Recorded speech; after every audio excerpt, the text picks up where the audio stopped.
What's up, guys? Hopefully the mic's working. I apologize. I haven't made a vlog video in a few days. I have been driving, but I haven't really been feeling motivated to make a video.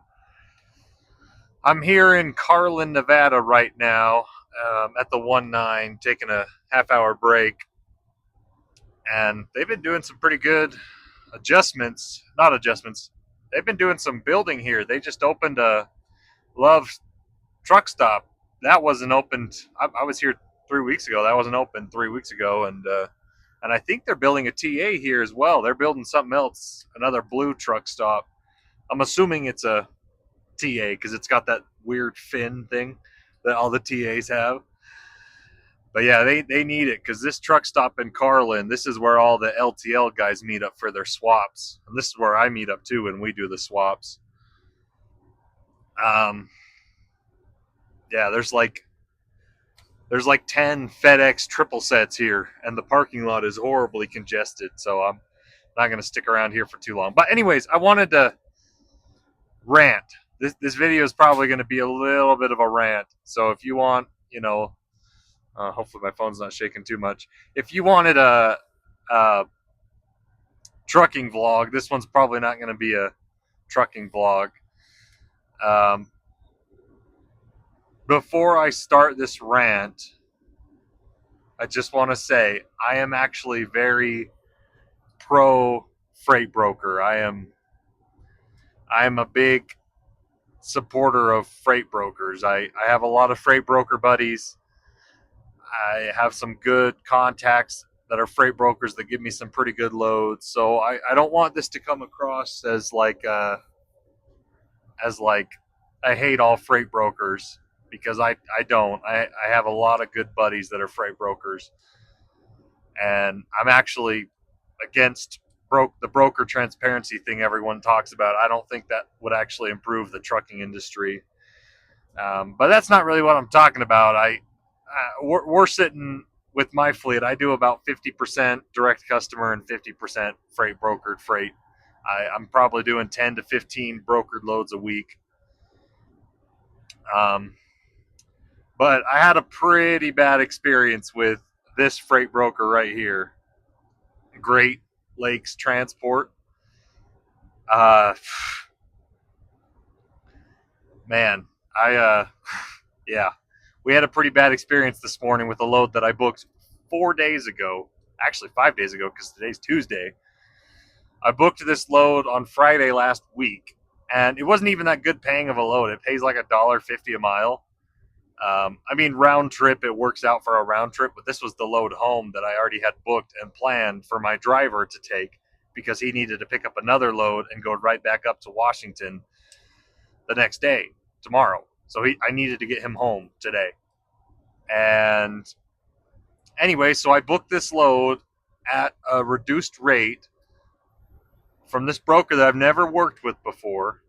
Now, if you've had good experiences with them, I'm not telling you to stop working with them. If they have a load posted, maybe you could call them. But the broker that I talked to, his name's Alan. He did some pretty dirty crap to me this morning. So last night at like 9 o'clock at night, and I'm in Western time. They're in New York, so there's quite a bit of a difference. But like 9 o'clock at night, I get an email that's like, "Hey, your load's been delayed.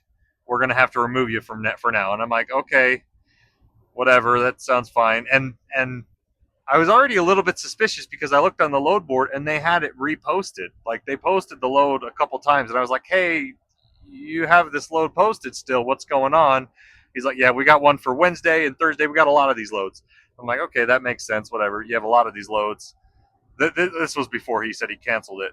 I was like, "Okay, that seems weird that you have it posted again." But so he sends me that email, not the guy that gave me the load, but some after hours dude. "Hey, your load's been canceled or delayed. Sorry." And it was about 12 hours before the pickup was supposed to be, but my driver was already empty and parked on site because the shipper had a pretty big parking lot. So he parked on site. He was on his 10-hour break, so I texted him and I said, "Hey, your load might be delayed, but we'll find you a load in the morning, whatever." And so frickin' I'm thinking nothing of it because he's on his 10-hour break. What do you want him to do? He has to wait anyways. He can't move anyways. Well, come this morning, the shipper shows up and they're like, "Hey, what's your load number?" And we're like, "Well, here's this load, but they told us it was canceled." And they're like, "No, the load's good. Back into the door." And like, okay, that's really weird. So I emailed them back and I was like, "Hey, are you sure the load's canceled? My driver was taking his 10-hour break and they're saying the load's good." And he's like, "Nope, the load's canceled. Tell him to leave. Recover your truck." And I'm like, "The heck?" So I called the driver and he's like, "Yeah, sure enough, I gave him the load number. It's a real load." And I'm like, "Okay, that's weird." So I emailed the freight broker back and I'm like, "Dude, call me. This is seeming kind of fishy." And he called me and I'm like, "Dude, why are you telling me this load's canceled? My driver was on his 10-hour break. He's there and they're saying the load's real and they're going to load him." And he's like, "Well, from my system, it's showing that load's not real, so you can't load it. So just leave." And I'm like, dude, that seems really fishy. Did you give this load to somebody else for $100 less?" And he's like, "No, I would never do that." And I was like, "Okay, whatever, dude. Let me call the driver back and figure it out." Come to find out, another truck pulled up, different truck, not my truck, and he had the same exact load number, same pickup number, same load number, but they were paying him $150 less than me. So I emailed him back. I'm like, "Dude, you just lied to my face. You straight up just lied to my face. You canceled the load 12 hours before. You canceled the night before for a morning pickup. You canceled the load and you gave it to somebody else." Like, I have the other driver is another owner operator. He showed my driver the load number. They have the same load number. You double booked this load. Like, that's pretty fucking pathetic. Sorry, freaking pathetic. Um, anyway, it works out. I was able to find another load. He's on his way home now, so I didn't lose the next load. But it's like, that's not the point. The point is I booked this load specifically to get to another load. And you canceled it the night of, knowing you were going to double book it to somebody else. And the timeline works out because the guy's like, "Yeah, I booked this load last night at 8 o'clock. And I got an email at like 8 o'clock last night that said the load was delayed or canceled." So, anyways, we ended up just leaving, and that's like,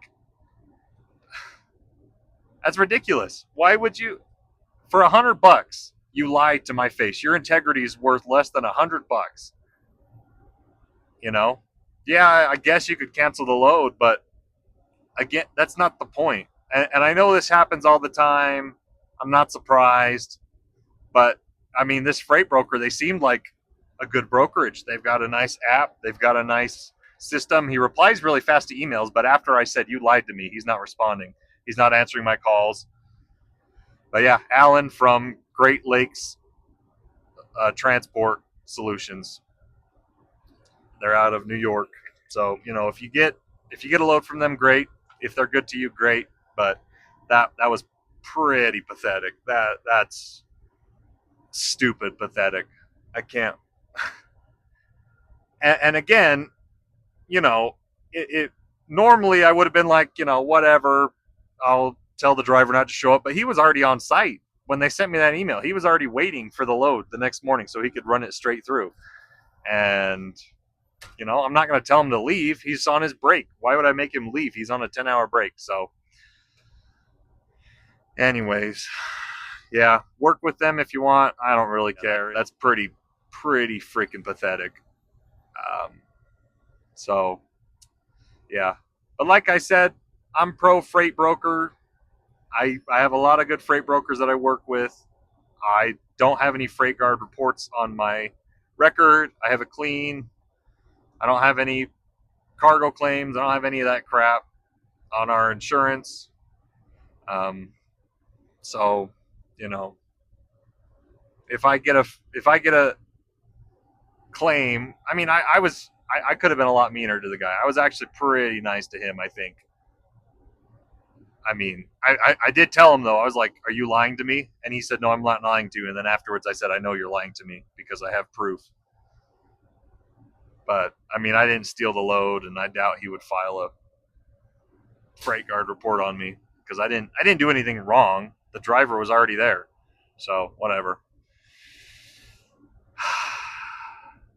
stay tuned, guys. Tomorrow, next video should be better because we're taking a load to Washington and we're doing a good long. I got a good long weekend planned. I got a 3,000-mile load planned for myself. So, the market does seem, despite this situation, the market seems to be picking up.